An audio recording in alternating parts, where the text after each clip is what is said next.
In 2014, humanity has destroyed the planet's atmosphere and caused global warming. To fix this, scientists make an artificial cooling substance, which is dispersed into the air. It does reduce the heat, however it also causes a new ice age to hit the planet. Fortunately, a genius scientist named Wilford has built a train powered by a perpetual engine that will continuously travel around the globe. The few remaining humans on the planet now live in the train, and those who dare go out immediately die from freezing. Unfortunately, classism also exists in this small society, and the train cars are organized accordingly. Upper classes at the front, economy classes at the back, and the poor people in the tail section. 17 years later, the guards bring food for the poor people, consisting of some nasty protein blocks. Everyone must sit to receive it, but Curtis doesn't sit until a guard threatens to shoot him. Curtis explains to his friend Edgar that he counted the doors because he's planning to sneak through the train. The guard then asks if there are any experienced violinists in the group, and an old couple volunteers because they used to be in the Boston Symphony Orchestra. The guard tries to just take Gerald because they only need one musician, but Gerald refuses to go without his wife. This causes the guard to beat up the woman and break her hand before dragging Gerald away. Afterward, Curtis visits Tanya and her son Timmy to ask the boy to trade protein blocks. Curtis cuts up his new block and finds a small capsule with a message in it, which he takes to Gilliam, an old one-armed man who sits next to a Wilford logo on the wall. The message says Nam, the name of a security expert from the prison section. Curtis wants to find him so he can help them with the revolution, so Gilliam assists Curtis in mapping out their options. Later, while everyone is sleeping, a bunch of guards arrive with Wilford's assistant Claude, who starts measuring all of the children with a tape. Suddenly Claude approaches Tanya and moves her skirt to find Timmy hiding there, so Timmy tries to run as his mom screams. However, the guards capture Timmy and beat Tanya up to shut her up. After some more measuring, Claude takes Timmy and Andrew's son Andy. A devastated Andrew yells and throws a shoe at Claude, so the guards immediately capture him. Moments later, young Franco and old Franco put a clock around Andrew's neck before putting his arm through a hole in the wall, causing him to scream in pain at the feeling of sub-zero temperature. Then Minister Mason arrives and makes a long speech to scold the passengers for their misbehavior. She puts the thrown shoe on top of Andrew's head, saying things on the train must subscribe to a particular order. Next, Mason calls Wilford on a phone to make him offer a speech too, but he doesn't answer. The Francos take out Andrew's arm, which is completely frozen, and smash it with a giant hammer to finish the punishment. For the following few days, the poor people begin working hard on putting things together to make a tool that will help with the revolution. Curtis also obtains some chronol, which are small blocks of industrial waste used by addicts to get a kick, but they're also highly flammable. He can't stop thinking about the fact Mason called the guards' weapons useless guns, theorizing that they ran out of bullets during the last revolt. While everyone works, the artist of the group makes drawings of all the important moments, and he gifts Andrew and Tanya portraits of their kids. One day, the alarm suddenly goes off and everyone scrambles to get in line for the guards. Their device is ready, so to create a distraction, they start yelling in protest of the protein blocks. A guard grabs an old man and threatens to shoot him, so Curtis runs forward and puts the gun on his own head instead. When the guard pulls the trigger, nothing happens, so Edgar yells that the guns have no bullets and chaos breaks out. The device turns out to be a giant train of pipes on wheels, which the group starts pushing through the next compartments with Curtis riding on top of it. A huge fight breaks out between the guards and the rebels, but without the guns, the rebels easily overpower them. Suddenly a huge guard tries to block their way, however Gray jumps on top of him and quickly kills him, stealing his keys in the process. Afterward, the rebels easily reach the prison car, where cells are actually compartments on the walls. Using the keys, they manage to release the security expert Nam, who looks rather dazed because he's an addict. After grabbing a translating device from the wall, Curtis explains he needs help getting through the doors in the following cars, and he can pay Nam with chronol. As he thinks about it, Nam smokes a cigarette, which shocks everyone because cigarettes haven't been available for over 10 years. The little Chan takes the chance to steal Nam's matches. After lots of thinking, Nam throws the cigarette and everyone starts fighting over it, but Nam also joins the fight until Curtis pulls him out of it. Nam reveals he took the keys and opens another compartment containing his daughter Yona, who is also an addict. Nam agrees to help if both of them get chronol for each door.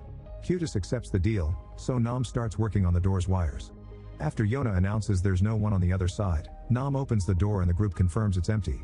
Someone opens the windows and everyone is shocked to see the sunlight again after almost 2 decades. The world outside is covered in snow and every city is completely frozen.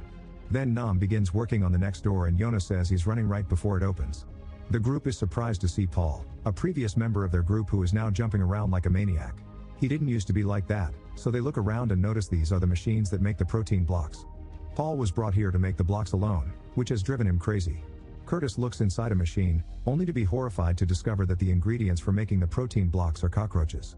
Suddenly he finds another capsule on the floor and asks Paul about it, but he doesn't know who sends them, he just puts them in the food. Gilliam opens it and finds the word water, so Paul tells them the water supply is a few cars up. If they control the water, they can control the negotiation. While Nam works on opening the next door, Curtis chats with Yona and learns that she was born on the train. Curtis comes from the outside but doesn't remember anything before the train. Curtis also wonders if Yona's clairvoyant, causing her to look at the door and yell, "Don't open it."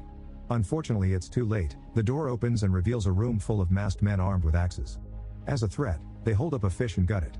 The rebels aren't intimidated and run forward, causing a chaotic fight to start. Both sides quickly begin losing people as they kill each other without mercy, splattering blood all over the car. Edgar and Curtis try to advance through the crow as they kill lots of masked men, but suddenly Curtis slips on the fish. A man tries to kill him when he's down, but Edgar jumps to kill him first just in time. At the front of the car there are even more masked men and a few guards, who announce they're about to cross a bridge. Then the men begin counting down, and when the train reaches the bridge, they yell Happy New Year. Unfortunately, since last year, several banks of ice have formed on the bridge. The train shakes like crazy as it goes through them, causing everyone to fall to the ground except for Yona and Nam, who look out the window to check on the cliffs below. Eventually a guard announces that they've crossed the bridge and everyone stands up to fight again, only to be interrupted when Mason and the Francos enter the car. She scolds the rebels for being ungrateful for the shelter and food that Wilford has been giving him all these years and informs them that 74% of them will be killed. A furious Curtis throws an axe at her face, but it gets blocked. Suddenly Mason holds up binoculars and her men put on special masks, so Yona explains to Curtis that there's a long tunnel coming up. The car goes dark as the train enters the tunnel, but the guards can still see thanks to their special masks. The rebels are quickly overpowered and they start dying one by one while Mason enjoys the massacre as if it were a play. Rebels continue to die, but Curtis remembers something and he yells for Chan to start for fire. Chan uses the matches he stole to light up a torch, and soon he and Andrew are guiding a group of rebels with lots of torches that they bring into the dark car. With the help of the fire, the rebels get the upper hand again, and Gray grabs an officer to threaten to kill him if the enemy doesn't surrender. Mason doesn't care about some low-level employee, so Gray kills him and continues to fight, throwing a knife to stab Mason in the leg. Curtis sees an opportunity and runs towards Mason, only to realize that young Franco has caught Edgar. For a second Curtis doesn't know what to do, but in the end he chooses the needs of the many and runs to capture Mason while Franco kills Edgar. As soon as Curtis grabs Mason, she orders everyone to stop fighting. Young Franco tries to kill Curtis, but Yona comes out of hiding and impales him with a metal rod. After the group captures old Franco, they wash the blood off in the next car, which has running water. Tanya and Andrew hurt Mason to make her talk, but Mason only knows that the children are taken to Wilford. Now it's Curtis' turn to threaten her, saying he can turn off the water supply. However, Mason laughs as she explains that the water comes from the front of the train. It's the snow and ice the train breaks as it moves. Curtis is ready to kill her, but Mason manages to convince him to take her with them because she can guarantee safe passage. That night the group decides to rest, but Curtis and Gilliam stay up discussing the next move. Gilliam doesn't like how many people have died already, so Curtis volunteers to keep going alone while Gilliam watches over the group and the prisoners. After looking at Curtis' arm scar, Gilliam accepts. The next morning, Curtis leaves with Andrew, Tanya, Nam, Gray, and Yona, always keeping a handcuffed Mason at the front. The first car they enter is a greenhouse, where fruits and vegetables are grown for the upper class. Nam gives Yona some dirt because she never touched it before, and she's surprised by the worms. The next car is a giant aquarium, and Mason offers the group to have sushi. In this train, fish are only eaten twice a year because they must maintain the balance of the ecological system. Mason tries to eat some sushi too, but Curtis stops her and makes her eat a protein block instead, enjoying her face because she knows what's in it. After passing through the butcher car, they find a classroom full of screaming children. Tanya and Andrew immediately ask for their kids using the drawings, but a boy only knows that they were taken further in the train. The teacher turns on a video full of propaganda that teaches the kids that Wilford is their merciful savior. The children absolutely love it and even cheer for their leader. Next, the teacher plays an instrument and sings a song that teaches the children they'll freeze and die if the train ever stops. At that moment, they pass by a spot in the landscape where 15 years ago, 7 people once tried to escape, and now their bodies are frozen statues in the snow. Then a man comes in with a cart filled with New Year's warm eggs. Both the children and the rebels grab eggs to eat while Gerald also shows up to play the violin for them. After Tanya notices how much Gerald has changed since he got this job, Curtis finds a capsule in the egg with a message that says blood. When the cart man reaches another car, both he and the teacher pull guns out of the piles of eggs to begin shooting. Everyone ducks for cover, but sadly the teacher kills Andrew before Gray ends her with a knife. Mason tries to shoot Curtis, but he kicks the gun out of her hand right as a live video appears on the classroom's TV. The cart man has killed all the rebels, and now old Franco can shoot Gilliam. A grieving Curtis gets his revenge by killing Mason. The group keeps going, and in the following few cars, they find the fancy people using all kinds of services like doctors, tailors, and a beauty salon. While they cross the dining room, Franco gets moving too and notices the train is turning in a way that his car and the one with the rebels are adjacent. Franco immediately opens fire and Curtis shoots back, missing all the shots until they both run out of bullets. While they reload, Nam sees a snowflake getting in through the bullet holes, which he considers a clue. Then Franco and Curtis shoot once more, but since this isn't going anywhere, they decide to move on. The group crosses a spa before reaching a sauna, where they hide in the stalls before Franco and 2 guards catch up to them. Franco opens a stall and kills a high-class passenger, then he kills the guard that calls him out for it. At that moment Gray jumps out to kill the other guard and stab Franco in the shoulder, so a fight ensues.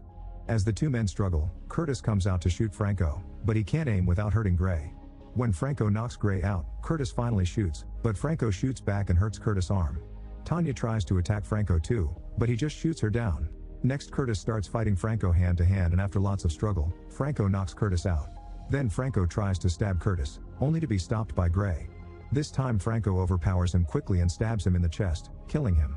When Franco opens another stall, he finds Nam hiding behind a woman, triggering yet another fight.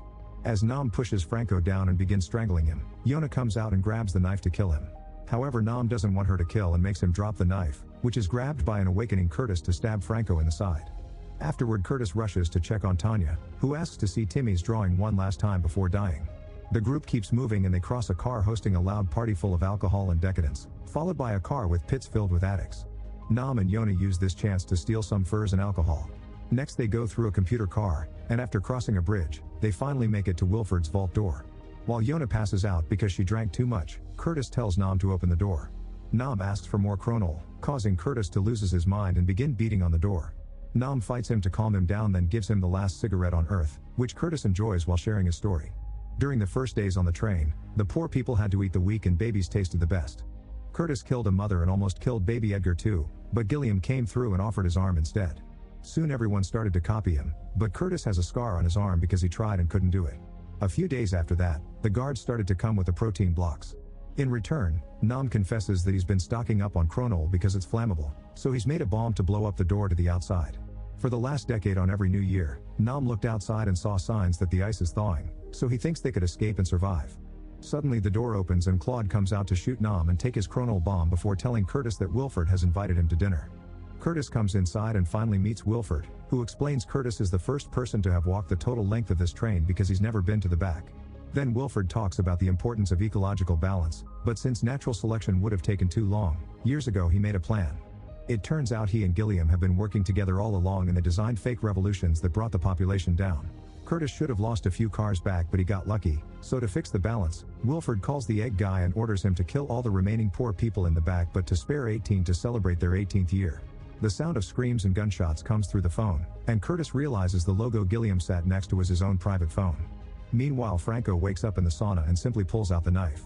Outside Wilford's car, Yona and Nam also wake up, only to notice one of the partygoers coming to attack. Nam quickly stops him and pushes him into the train's mechanism to kill him, however there are more furious partygoers coming. To hold them back, Nam blocks the bridge while telling Yona to open the door. Back to Wilford, he brings Curtis into the engine so he can have a moment alone, which he hasn't experienced since he got on the train. Overwhelmed, Curtis drops to his knees and cries while Wilford brings him the last capsule with a message that says train.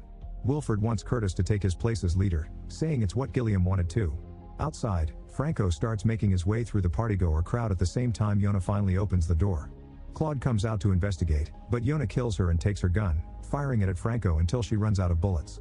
Franco is still alive, so Nam tells Yona to get the Kronol back from Claude and the matches from Curtis.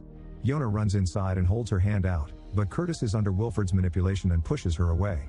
Desperate, she grabs a fork and lifts a floor tile to reveal Timmy working on powering the engine. Wilford explains that they've run out of parts through the years, so nowadays he uses kids as a replacement. A furious Curtis jumps on Wilford to beat him up, then he painfully reaches into the tile to stop the engine cogs and gives Yona the matches. While Yona runs out, and he comes out of a compartment and goes to the engine to activate it again. In just a second, Nam kills Franco, Yona lights up the Kronol, and Curtis pushes through the pain of breaking his arm to stop the engine again so that Timmy can climb out. Then the group runs to hug as the Kronol explodes, blowing up the door but also causing a giant avalanche that pours down on the train. The cars begin to fall one by one and the train goes off the tracks until the front jams into the snow and finally stops. Moments later, Timmy and Yona wake up in the car surrounded by fire and the bodies of anybody else. Wearing the stolen furs, they go outside and watch a polar bear as they realize they won't die from freezing. Make sure to subscribe and turn on notifications so you can watch more videos like this. Thanks for watching.